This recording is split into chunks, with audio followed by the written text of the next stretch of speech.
Welcome to Aira ECET academy. This is Muralidhar Jade. ఈ సెషన్లో మనం సబ్జెక్ట్ వచ్చి సెమిస్టర్లో ఎలక్ట్రికల్ సర్క్యూట్స్ అని వచ్చింది. ఈ సబ్జెక్ట్ అనేది థర్డ్ సెమిస్టర్లో వస్తుంది. మరి ఇక్కడ మనం ఈ సిలబస్ని థర్డ్ సెమిస్టర్లో ఉన్న సిలబస్ని ఎలక్ట్రికల్ సర్క్యూట్స్ని అదేవిధంగా AP Andhra Pradesh ECET and Telangana state ECET సిలబస్ని కంపేర్ చేస్తూ మనం డిస్కస్ చేస్తాం. సో సెమిస్టర్లో మీరు ఏం చదవాలి అండ్ ఈసెట్లో మీరు ఏ విధంగా చదవాలి, ఈసెట్లో ఏ విధంగా స్కోర్ వస్తుంది, వాటి గురించి మనం డిస్కస్ చేస్తాం. సో ఫస్ట్ ఆఫ్ ఆల్ నేను బోర్డు పైన ఇక్కడ 6 యూనిట్స్ అనేటిది ఎలక్ట్రికల్ సర్క్యూట్స్ థర్డ్ సెమిస్టర్లో ఉన్న సిలబస్ నేను యాజ్ ఇట్ ఈస్గా యూనిట్ 1 నుంచి యూనిట్ 6 వరకు రాశాను. ఇక్కడ టెక్స్ట్ బుక్లో ఇచ్చిన unit 1, 2, 3, 4, 5, 6 first unit second unit అనేది ఒక సీక్వెన్స్లో లేవు. సో ఈవెన్ ఇండివిజువల్గా మెన్షన్ చేసిన సిలబస్ కూడా ఇక్కడ ఎక్కడ కూడా సీక్వెన్స్లో లేదు, ర్యాండమ్గా మెన్షన్ చేశారు. సో దాన్ని అంటే ఓవరాల్గా నేను సబ్జెక్ట్ అంటే ఓవరాల్గా యూనిట్స్ని మెన్షన్ చేస్తాను, పర్టికులర్ ఏ యూనిట్ తర్వాత ఏం చదవాలనేది. బట్ ఈ సెమిస్టర్ సిలబస్ని మీరు ఏ ఆర్డర్లో చదివితే మీకు అర్థమవుతుంది అనేది మనం ఇక్కడ డిస్కస్ చేస్తాం. ఇక్కడ నేను AP ECET and Telangana state ECET సిలబస్ని ఫస్ట్ సబ్జెక్ట్ వచ్చి basic electrical engineering. But point ఏంటంటే మీకు డౌట్ రావచ్చు, సార్ మీరు ఈసెట్ సిలబస్ వచ్చేసరికి సబ్జెక్ట్ ఎలక్ట్రికల్ ఇంజనీరింగ్ ఇచ్చారు, సెమిస్టర్ సిలబస్కి వచ్చి ఎలక్ట్రికల్ సర్క్యూట్స్ ఇచ్చారు, మీకు టైటిల్ మారితే ప్రాబ్లం అయిద్దని నేను ఈ టైటిల్ అనేది చేంజ్ చేయాలి, యాజ్ ఇట్ ఈస్గా చాప్టర్ నేమ్ ఇచ్చాను. ఇక్కడ మేము చేస్తున్నాం ఈసెట్లో ఉన్న ఒక అంటే చాప్టర్ నేమ్ తీసుకుంటున్నాం, ఈసెట్లో ఉన్న ఒక చాప్టర్ నేమ్ తీసుకున్నాం.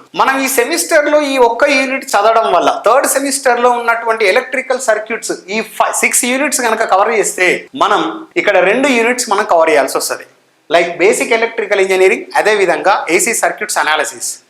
సో మనకు సెమిస్టర్లో ఉన్న టైటిల్స్ అంటే ఏదైతే సబ్జెక్ట్ నేమ్స్ ఉన్నాయో సేమ్ సబ్జెక్ట్ నేమ్స్ ఇక్కడ ఎగ్జిస్ట్ అవ్వకపోవచ్చు. టైటిల్ ఉన్నా లేకున్నా సిలబస్ అనేది మాత్రం సేమ్ ఉంటుంది. బట్ మీరు ఏ విధంగా చదివితే సెమిస్టర్ వాళ్ళైనా ఈసెట్ ఆస్పిరెంట్స్ అయినా AP as well as ECET aspirants ఏ విధంగా చదివితే ఏ ఆర్డర్లో చదివితే మీకు సబ్జెక్ట్ అనేది గెయిన్ చేసుకోగలుగుతారు, ఏ టాపిక్ తర్వాత ఏ టాపిక్ చదివితే మీకు కన్ఫ్యూజన్ ఉండదు. సో దాని గురించి మనం ఈ రోజు ఈ సెషన్ లో డిస్కస్ చేస్తాం. సో ఇక్కడ చూడండి 6 యూనిట్స్ ఉన్నాయి. ఇక్కడ యూనిట్ 1 వచ్చి Kirchhoff's laws and star to delta transformation. Next second one వచ్చి నెట్వర్క్ థీరమ్స్. సో జనరల్ గా ఈ Kirchhoff's laws and star to delta transformation లో మనం స్టార్ టు డెల్టా అదేవిధంగా vice versa delta to star transformation కూడా discuss చేయాలి. So ఇక్కడ bridge case వస్తుంది, బ్రిడ్జ్ బ్యాలెన్స్డ్ కేస్ వస్తుంది, బ్రిడ్జ్ అన్బ్యాలెన్స్డ్ వస్తుంది.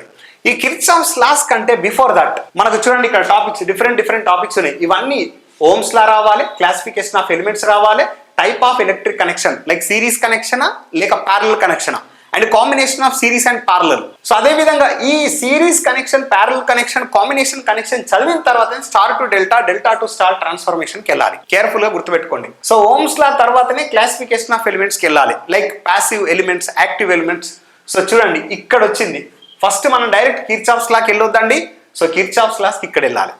సో ఈ ఆర్డర్లో వెళ్తే మనకు సబ్జెక్ట్ అనేది క్లియర్గా అర్థమవుతుంది. సో అందుకోసం మీరు ఇక్కడ యూనిట్ ఈ విధంగా ఇచ్చినా కూడా మనం ఈ విధంగా ఇచ్చాం కదా, Ohm's law, classification of elements, type of electric connection, star to delta and delta to star transformation, Kirchhoff's laws. ఇక్కడి వరకు మీరు ఇదే ఆర్డర్లో చదవండి, ఈ ఒక్క యూనిట్ మొత్తం కవర్ అవుతుంది. అండ్ అదేవిధంగా concept of mesh and nodal analysis కూడా, కాన్సెప్ట్ ఆఫ్ విడిపి, సిడిపి కూడా, ఆ కాన్సెప్ట్ ఆఫ్ బల్బ్ కనెక్షన్ కూడా ఇందులోనే మనం మెన్షన్ చేస్తాం. ఫస్ట్ యూనిట్లోనే ఇన్ని టాపిక్స్ వస్తున్నాయి చూడండి. ఇది ఆర్డర్ అండి, ఈ ఆర్డర్లో మనం రాశాము ఇక్కడి వరకు. అంటే కాన్సెప్ట్ ఆఫ్ బల్బ్ కనెక్షన్ వరకు ఒక unit, first unit Kirchhoff's laws and star to delta transformation. So semester వాళ్ళు సో ఇది ఒక ఆర్డర్ అండి, ఈ ఆర్డర్లో ప్రిపేర్ కావాలి. ఓకే, నేను వెయిటేజ్ గురించి నేను మాట్లాడతాను. Second unit network theorems. మరి ఇక్కడ నెట్వర్క్ థీరమ్స్ అనేటిది 2 టైప్స్ ఉంటాయి. ఒకటి డీసీ నెట్వర్క్ థీరమ్స్ ఉంటాయి, డీసీ నెట్వర్క్ థీరమ్స్ ఉంటాయి. ఓకే, అండ్ అదే విధంగా ఏసీ నెట్వర్క్ థీరమ్స్ ఉంటాయి. చూడండి మరి సార్ ఇక్కడ థీరమ్స్ నేను అన్ని ఒక దగ్గరనే చదవాలని మీకు doubt. So being a faculty నేనేం చేస్తాను, ఫస్ట్ డీసీ నెట్వర్క్స్ అంటే మనం డీసీ గురించి డిస్కస్ చేస్తున్నాం కాబట్టి డీసీ అంటే frequency completely 0, there is no rate of change of concept, so there is no alternating quantity. కాబట్టి మనం డీసీలో ఫ్రీక్వెన్సీ 0 కాబట్టి first we will talk about DC network theorem. So first మనం దేని గురించి మాట్లాడతాం, డీసీ నెట్వర్క్ థీరం గురించి మాట్లాడతాం. సో ఎప్పుడైతే after completion of all these things మనం ఏసీ సర్క్యూట్స్కి వెళ్తాం. ఏసీ సర్క్యూట్స్ కంప్లీట్ అయ్యాక మనం మళ్ళీ బ్యాక్ టు థీరమ్స్ అంటే ఏసీ నెట్వర్క్ థీరమ్స్కి వస్తాం. సో మీరు దీని గురించి వరి కాదు, అంటే ఇక్కడ కంప్లీట్గా AC parallel circuit, polyphase circuits అయ్యాక అఫ్ కోర్స్ ఇక్కడ ఈ టాపిక్ అయిపోయిన తర్వాత మనం ఇక్కడికి రావచ్చు. సో ఎందుకు అని అంటే first of all you should good at AC circuits. Without understanding the AC circuits you can't understand AC network theorems. So AC network theorems అర్థం కావాలి అంటే first of all you should be good at AC circuits analysis. So అందుకోసం మనం ఇక్కడ AC network theorem అనేది direct చెప్పబడదు. So అందుకోసం నేను ఇక్కడ ఓన్లీ డీసీ థీరమ్స్ అని ఇచ్చాను. DC theorems, careful. So this is second unit. మరి ఈవెన్ డీసీ థీరంలో కూడా అంటే మనకు థీరమ్స్ ఒక డిఫరెంట్ టైప్స్ ఆఫ్ థీరమ్స్ ఉంటాయి. మనం ఆల్రెడీ డిస్కస్ చేశాము. ఈ డీసీ థీరం సెమిస్టర్ వాళ్ళు ఏమేమి ప్రిపేర్ కావాలి, ఈ సెట్ వాళ్ళు ఏమేమి ప్రిపేర్ కావాలి మీరు క్లియర్ గా చూడొచ్చు అక్కడికి వెళ్ళి. అంటే డీసీ థీరమ్స్ లో మనకు ఒక అంటే for example source transformation semester వాళ్ళు ప్రిపేర్ అవ్వచ్చు, ఏపీ ఈ సెట్ అండ్ టీఎస్ ఈ సెట్ వాళ్ళు కూడా ప్రిపేర్ కావచ్చు, ఒక ఎగ్జాంపుల్. అదే విధంగా next one network topology. Semester లో నెట్వర్క్ టోపాలజీ ఉండదు, సెమిస్టర్ వాళ్ళు ప్రిపేర్ కావాల్సిన అవసరం లేదు. దీన్ని మనం గ్రాఫ్ థియరీ అంటాం. కానీ ఏపీ ఈ సెట్ అండ్ టీఎస్ ఈ సెట్ వాళ్ళు ప్రిపేర్ అవ్వాలి. ఎందుకంటే ఈ సెట్ లో ఒక క్వశ్చన్ వస్తుంది ఎలక్ట్రికల్ వాళ్ళకు, ఈసీ వాళ్ళకు 1 or 2 క్వశ్చన్స్ వస్తున్నాయి. 1 క్వశ్చన్ కంపల్సరీ ఒక క్వశ్చన్ అపియర్ అవుతుంది కాబట్టి network topology or graph theory concentrate చేయండి. Next electrostatics, electromagnetism and magnetic circuits నేను సపరేట్ గా తీసుకున్నాను.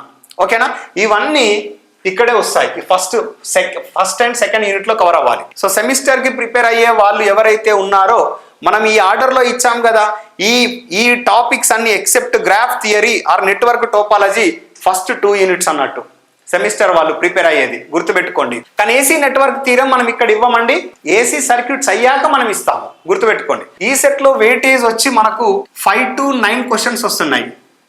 టాపిక్ ఏంటిది? Basic electrical engineering. Basic electrical engineering లో 5 to 9 క్వశ్చన్స్ అంటే యావరేజ్ గా నేను 7 మార్క్స్ తీసుకుంటాను.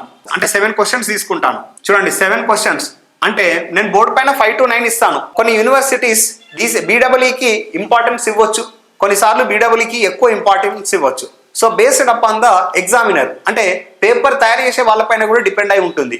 సో 5 మార్క్స్ ఇవ్వాలన్నా, 6 మార్క్స్ ఇవ్వాలన్నా, 9 మార్క్స్ ఇవ్వాలన్నా. కొందరు కోర్ సబ్జెక్ట్కి ఎక్కువ ఇంపార్టెన్స్ ఇస్తారు. సో అలాంటప్పుడు ఏమైతుంది, వీటిపైన వెయిటేజ్ తగ్గుతుంది. సో మనం ఏ ఎగ్జామ్కి వెళ్ళినా కూడా ఈ సెట్లో మనం ఈ సెట్లో మీరు ఈసీ వాళ్ళకైనా ట్రిపుల్ ఈ వాళ్ళకైనా బీడబ్ల్యూకి అండ్ ఏసీ సర్క్యూట్స్కి ఎక్కువ ఇంపార్టెన్స్ ఉంటుంది. సో చూడండి ఓమ్స్ లా నుండి ఖచ్చితంగా ఒక క్వశ్చన్ వస్తుందండి, అలా డౌటే లేదు. ఓమ్స్ లా నుండి ఒక క్వశ్చన్ గుర్తుపెట్టుకోండి. క్లాసిఫికేషన్ ఆఫ్ ఎలిమెంట్స్ నుండి ఒక క్వశ్చన్ వస్తుంది, 1 question. Okay, 1 question compulsory. Type of electric connection include అవుతుంది వేరే దాంట్లో. అంటే క్యాలిక్యులేషన్ ఒక న్యూమరికల్ ఇవ్వచ్చు, ఒక న్యూమరికల్ ఇచ్చినప్పుడు అందులోనే ఆటోమేటిక్గా ఇంక్లూడ్ అవుతుంది. So finding the R equivalent R L equivalent R C equivalent, అలాంటి టైంలో మనకు సిరీస్ కనెక్షన్, ప్యారలల్ కనెక్షన్ లేదంటే combination of both connections exist అవుతాయి. సో స్టార్ టు డెల్టా నుండి ఎవ్రీ టైం ఒక క్వశ్చన్ అపియర్ అవుతుంది గుర్తుపెట్టుకోండి. నెక్స్ట్ కిర్చాఫ్స్ లాస్ నుండి క్వశ్చన్ వస్తుంది, బట్ 2 yearsకి ఒకసారి రావచ్చు, ఒక్కోసారి 3 yearsకి ఒకసారి వస్తుంది, 2 yearsకి ఒకసారి ఎవ్రీ టైం వస్తుంది. బట్ ఒకసారి చూడండి, concept of mesh and nodal analysis నుండి నేను 2 క్వశ్చన్స్ 1 or 2 క్వశ్చన్స్ ఇస్తున్నాను. ఎందుకంటే ఇక్కడ న్యూమరికల్ ఇంక్లూడ్ అవుతుంది, అదే విధంగా థియరీ కూడా ఇంక్లూడ్ అవుతుంది కాబట్టి 1 or 2 క్వశ్చన్స్ అని ఇచ్చాను. Concept of VDP and CDP included. Concept of అంటే ఇంటర్నల్గా ఇందులోనే కలిసిపోతుంది. కాన్సెప్ట్ ఆఫ్ బల్బ్ కనెక్షన్ ఒక క్వశ్చన్ వస్తుంది, 1 క్వశ్చన్ కంపల్సరీ. అదేవిధంగా డీసీ థీరం నుండి 1 or 2 క్వశ్చన్, 1 or 2 క్వశ్చన్స్ గుర్తుపెట్టుకోండి. నేనే 1 2 3 4 5 6 మీరు ఇంకో క్వశ్చన్ 7 8 ఇక్కడ 8 అయ్యాయి. గ్రాఫ్ థియరీ నుండి 1 క్వశ్చన్ అపియర్ అవుతుంది. ఎలక్ట్రోస్టాటిక్స్ నుండి 1 క్వశ్చన్ అండ్ ఎలక్ట్రోమాగ్నెటిజం నుండి 1 క్వశ్చన్. సో నేను ఇక్కడ బోర్డు పైన ఇచ్చిన ప్రతి టాపిక్ నుండి ఒక క్వశ్చన్ వస్తుంది, 5 to 9 క్వశ్చన్స్ రావాలి. సో చూడండి 1 2 3 4 5 6 7 8 9 టాపిక్స్ నుండి 9 క్వశ్చన్స్. ఒక్కొక్కసారి మనకు నెట్వర్క్ టోపాలజీ నుండి క్వశ్చన్ రాకపోవచ్చు, అప్పుడు ఒక క్వశ్చన్ తగ్గుతుంది. ఎగ్జాంపుల్ కిర్చాఫ్స్ లాస్ నుండి క్వశ్చన్ రాకపోవచ్చు, వస్తుంది బట్ రానప్పుడు ఒక్కొక్క అన్ని ఏరియాస్ ఈక్వల్ గా బ్యాలెన్స్ చేయాలని లేదు కదా. సో మనం 5 to 9 క్వశ్చన్స్ ఇచ్చాము. 5 to 9 questions previous year question papers analysis చేసి మనం ఇస్తున్న ఈ analysis BW basic electrical engineering and prepare అవుతున్న ఆస్పిరెంట్స్ కూడా మనం ఆస్పిరెంట్స్కి ఇదే ఆర్డర్లో ఇచ్చాము. ఇదే ఆర్డర్ని మీరు ఫాలో అవ్వండి.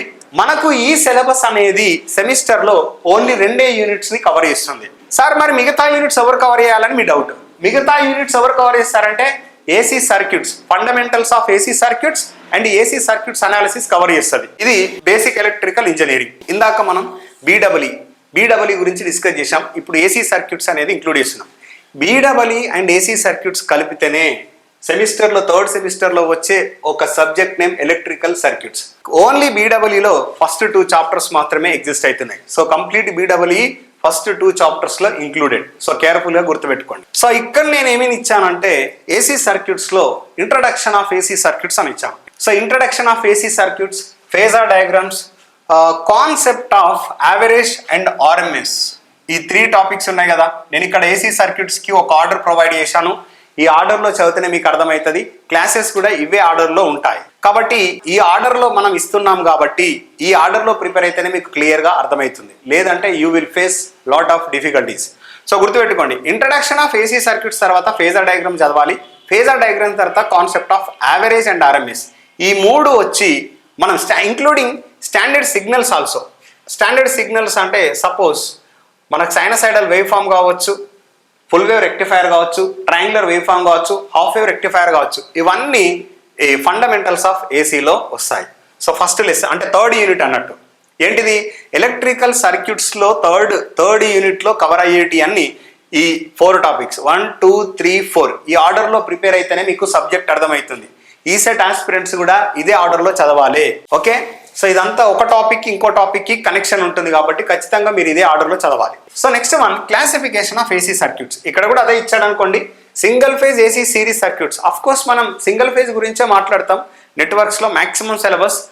అఫ్ కోర్స్ పాలీఫేజ్ సర్క్యూట్లో మనం 3 ఫేజ్ గురించి మాట్లాడతాం, నో ప్రాబ్లం. అందుకోసం మనం every time classification of AC circuits అని ఇస్తాం. కానీ సెమిస్టర్లో ఏమిస్తారు? Single phase AC series circuits అని ఇస్తారు. ఇక్కడ మనకు క్లాసిఫికేషన్ ఆఫ్ ఏసీ సర్క్యూట్స్లో సిరీస్ ఉంటుంది, ప్యారలల్ ఉంటుంది. సో అట్లనే రెజనెన్స్ కూడా ఉంటుంది. సిరీస్ రెజనెన్స్ ఉంటుంది, ప్యారలల్ రెజనెన్స్ ఉంటుంది. సో మీరు సెమిస్టర్ ఆస్పిరెంట్స్ ఏం చేస్తారు అని అంటే single phase AC parallel circuit and single phase AC series circuits అన్ని ఇందులోనే ఉంటాయి. ఎందుకనంటే మనకు ఎక్కువ టాపిక్స్ వస్తాయి ఈ సెట్లో. కాబట్టి క్లాసిఫికేషన్ ఆఫ్ ఏసీ సర్క్యూట్స్ గుర్తుపెట్టుకోండి. Like RL series, RLC series, RL parallel, RLC parallel, RC series, RC parallel, ఇవన్నీ మనం ఇక్కడ ఇండివిజువల్గా డిస్కస్ చేస్తాం. So before starting resonance start చేసే ముందు మనం క్వాలిటీ ఫ్యాక్టర్ చదవాలి, అదే విధంగా టైం కాన్స్టెంట్ చదవాలి. లేదు అని అంటే డైరెక్ట్గా మనం రెజనెన్స్కి వస్తే అర్థం కాదు.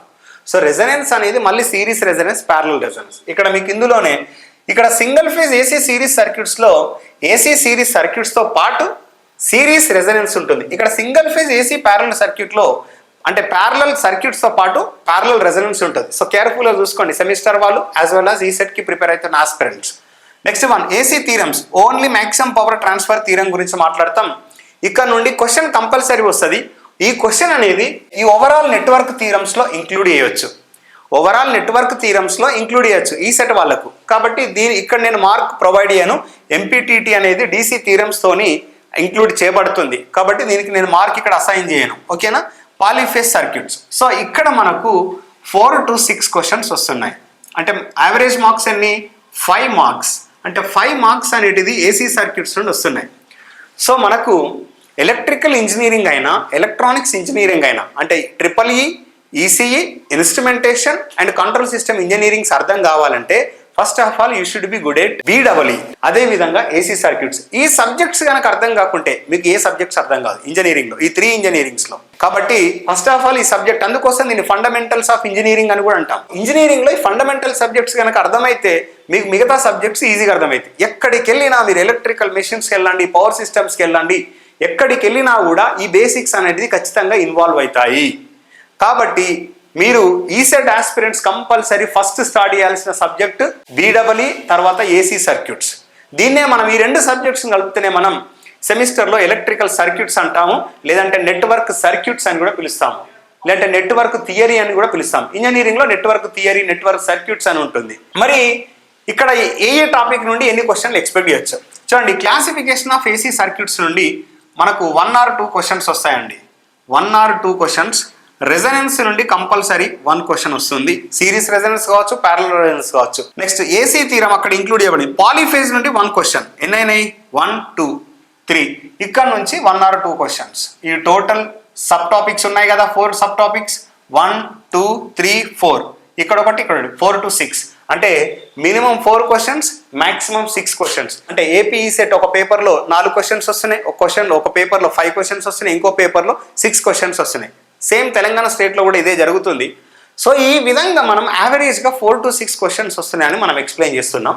5 మార్క్స్ వస్తున్నాయి యావరేజ్గా, అంటే 4 to 6 క్వశ్చన్స్ వస్తున్నాయి, యావరేజ్గా మనం 5 మార్క్స్ అని ఎక్స్ప్లెయిన్ చేస్తున్నాం. కాబట్టి ఈ ఆర్డర్లో కనుక మీరు ప్రిపేర్ అయితే మీకు సబ్జెక్ట్ అనేది క్లియర్గా అర్థమవుతుంది. సో లేదు అని అంటే చాలా కష్టం. సో చూడండి, ఈ 2 యూనిట్స్ అనేటిది BEE అండ్ మిగిలిన units fundamentals of AC, single phase AC circuits, single phase AC parallel circuits అనేటిది ఇక్కడ దాకా మనం ఇంక్లూడ్ చేయొచ్చు. రెజనెన్స్ అనేది ఇక్కడ వస్తుందండి. మీకు ఈ సిలబస్ అనేది ఇన్సైడ్ ఉంటుంది. సో డీటెయిల్ సిలబస్ నేను ఇవ్వలేదు, ఓన్లీ యూనిట్స్ ఇచ్చాను. కాబట్టి రెజనెన్స్ అనేది సిరీస్ రెజనెన్స్, ప్యారలల్ రెజనెన్స్ వస్తుంది. అదేవిధంగా యూనిట్ 6లో పాలిఫేజ్ సర్క్యూట్స్, ఇక్కడ కూడా పాలిఫేజ్ సర్క్యూట్స్ అనేది మనం డిస్కస్ చేస్తాం. సో ఈ విధంగా మీకు చదివితే ఈసెట్ ఆస్పిరెంట్స్కి, అదేవిధంగా సెమిస్టర్ స్టూడెంట్స్కి క్లియర్గా అర్థమవుతుంది. Okay, thank you.